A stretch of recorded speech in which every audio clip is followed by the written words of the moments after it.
ڕۆشنبیری ژینگەیی و پەروەردەیی و هەموو بوارەکانی تریش. هەروەها ناساندنی ژنانی کورد بە دنیای دەرەوە و بە کۆمەڵایەتیکردنی پرسی ژنان و بەرەو پێشبردننی ڕەوتی ژنان.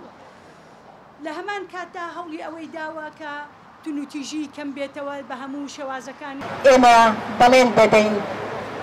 پاراستنی ئەم بەخچە بە هاوکاری ئێوەی بەرز بتوانین لە هەموو ڕوویەکەوە پارێزگاری لێ بکەین و داواکارین لە دەر و داوسێی ئەم بەخچەیە ئەوانیش بە هەمان شێوە هاوکارمان بن لە پاکوتەمیزی و پاراستنی و کەلەپەلەکانی و سەوزکردنی بەخشەکە کە ئەمە ئەرکی سەرشانی هەموو لایەکە. ئەمڕۆ یەکێک لە باخچە ڕەنگینەکانی شار بە ناوی تۆڕی هاوبەشی ڕێکخراوەکانی ژنانەوەیە کە ناو دەنین و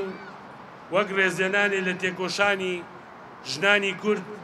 کە بەردەوام لە خەباتی سیاسی و پێشمەرگایەتی و ڕۆشنبیری و ژینگەی شار و خزمەتکردن بە خانەوادەی شەهیدان و ئاوارەکان و دەستی باڵایان هەبووە. لە هەمان کاتە لە کاتی بۆبوونەوەی کۆلێرا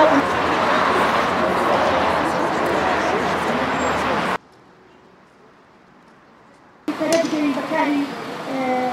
ژینگەیمان و پرۆژەی ژینگە لە هەمان کاتشا پرۆژەیەکی هەبووە لە بواری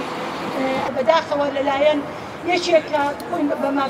پەروەرەزان بەڕێزان تۆڕی هاوبەشی ڕێکخراوەکان